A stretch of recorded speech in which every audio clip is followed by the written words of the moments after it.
what was your favourite Batmobile from your childhood? For a lot of you, I imagine it was the Christopher Nolan Tumbler, or maybe the more kind of fantasy Joel Schumacher car. Or it could be this.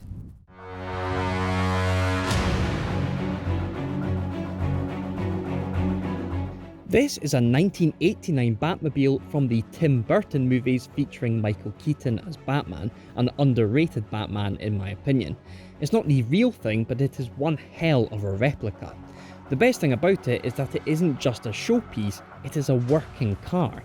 Yes, that is a real number plate, and I'll be driving it on track in a bit. How do you think 20 feet of Batmobile will feel on an airfield racetrack? Stay tuned for that. So what actually is this thing? Well, the original cars used in the Tim Burton movies Batman and Batman Returns was a Chevrolet Impala underneath, but this thing is based on a 1965 Ford Mustang, mostly being made up of a space frame and this fiberglass body. My favourite bit, this turbine housing around the front. How cool is that? But we'll get to the engine and all the gubbins in there later. Inside, things are pretty kit car slash race car-esque with this old school Momo steering wheel that's definitely been used, and then all of these dials and switches, most of which don't work but look pretty damn cool. Okay, let's hop in as elegantly as I can. And then in here, we've got a 5-speed manual gearbox, which is connected to a pretty beefy engine up front. We'll get to that in a second. And then weirdly, the thing that attracts my attention most in this car is the handbrake handle.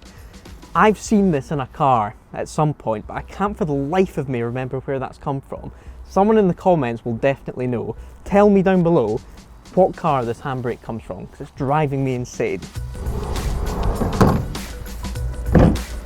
So, the engine. The original car in the films apparently had a jet turbine engine that had 10,000 horsepower and could get the car to 300 miles an hour. And actually, a guy in the United States has made a turbine version, a turbine replica of this exact car. But the engine in this car is a 5.7-litre Chevrolet V8, which has about 380 brake horsepower. Something tells me that that engine, coupled with this lightweight car, thanks to the fiberglass body, is going to shift. Sadly, the twin turbochargers aren't real, but they still look pretty damn cool anyway. Before we hit the track, I'd like to thank the sponsors of today's video. They're back supporting the channel, it's Manscaped. I learned this week that one man every hour, every day is diagnosed with testicular cancer. And Manscaped has decided to partner with the Testicular Cancer Society to raise awareness for this aspect of men's health. It is the most common cancer in males aged 15 to 35, the age range of many of you watching this right now.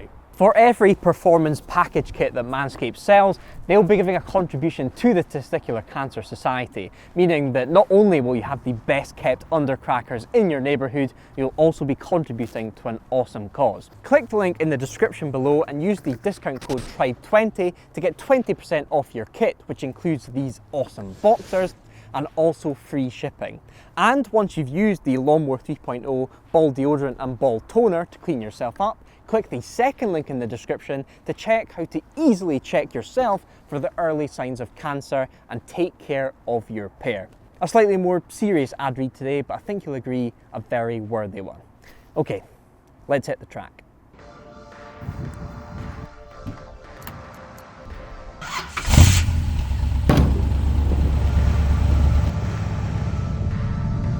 Okay, I'm not gonna lie, this is quite scary.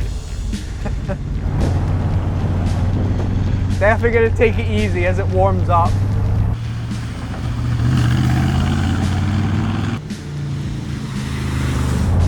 Listen to that.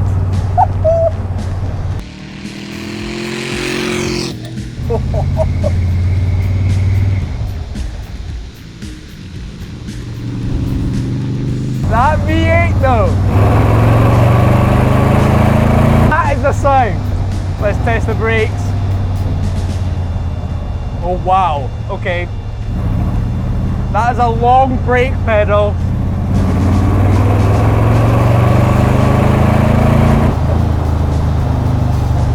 Holy sh**. From what I'm feeling so far, it's got the power, it's got the noise, but it doesn't have the brakes. Whoever made this thing knew what he was doing with the engine. Give it the beans.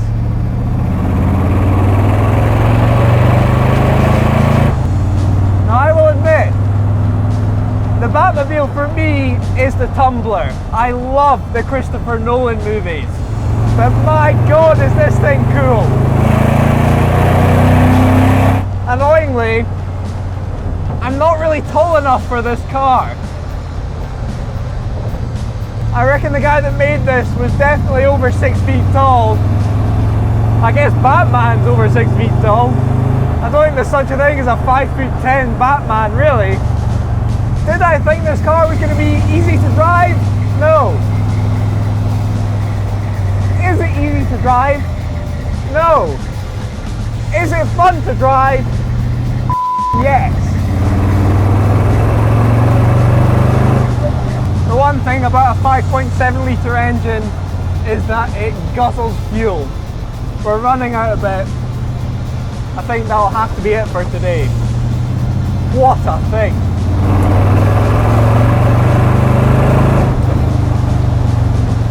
Into neutral, all pumps off.